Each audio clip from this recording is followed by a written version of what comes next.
Joker 2019 is a tragic, perhaps comedic, story of a broken man, and his journey to becoming Gotham City's most notorious villain.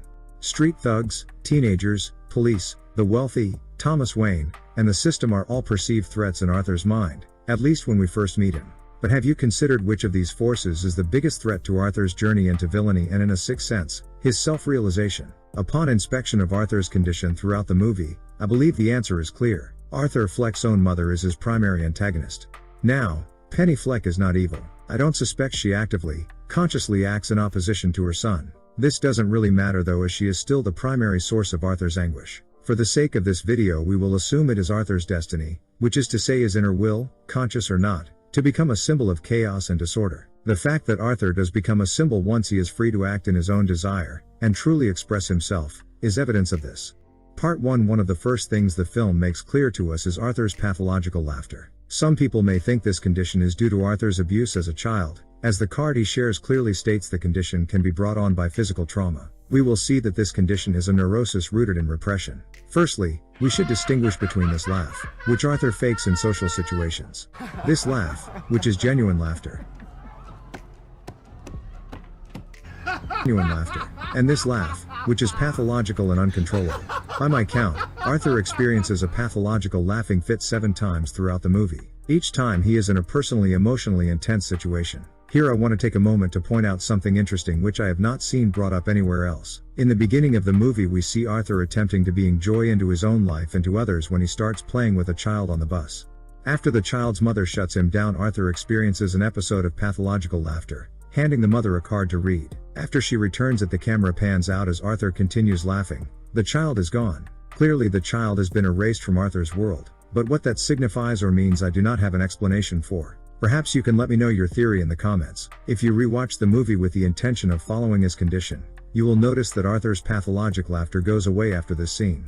As soon as his mother leaves his life, so does Arthur's condition. From this point onward we either see forced laughter or genuine laughter, which we actually get a lot of. Arthur is tested multiple times. He could have easily burst into laughter when reading the picture of his mother signed by Thomas Wayne. He could have easily burst into laughter during his segment on Murray's show, as it was an extremely intense situation. Instead he kept composed and was finally able to express all of his thoughts, feelings, emotions, and intentions that were previously stifled by his laughing condition. Part 2. So what exactly is Arthur repressing? Obviously he has buried the memories of an abusive childhood brought on by his mother. I'm not saying we should hate her, because she is clearly suffering from mental illness as well. She deserves and needs help. But this does not change the effects she had on her son, so I am crediting Arthur's childhood to her merely as fact. He's carried this with him his entire life. But there is another repression he holds which is far more dangerous, one which I suspect grips him subconsciously every single day. This is his refusal to acknowledge that it is in his best interest to leave Penny Fleck behind, which develops into inner hatred for himself and for her. Early in the movie Arthur admits how his mom told him his purpose is to bring joy to others. Clearly he has internalized this, as it has been his mission to make others happy. His mother by being her caretaker and the world by being a clown. Up until this point he has played the role of a sacrificial offering, suffering for others. The repression is in being unable to admit that it's in vain, as this fictional world is a miserable place regardless of Arthur's suffering. Yet he prolongs it, and deludes himself into perpetuating his misery and subjugation to his mom and the system, insofar as constructing entire fantasies around the fact that what he's doing is right. Part 3. So why does Arthur hurt his mom rather than leaving her? I believe an explanation other than simply saying he's evil or crazy can be summed up in a passage by Freud.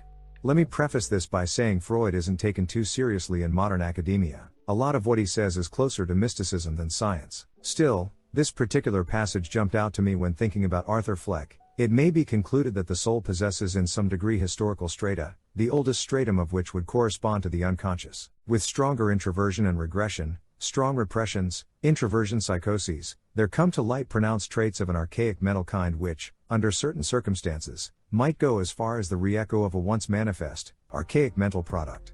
This isn't scientific by any means but interesting nonetheless, and this is not a science video.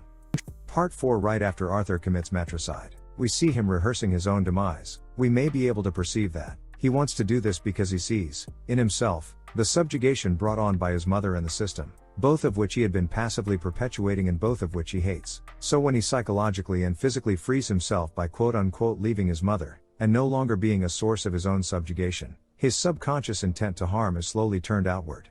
the result of which we see manifest in the crescendo of the movie. So what do you think? I would love to read your comments and theories about Arthur's journey, even if you completely disagree. Discussion is an integral piece for developing our understanding of the movies we enjoy. I love analyzing movies and trying to squeeze out a little more meaning than what is apparent on the surface, as I imagine we all do.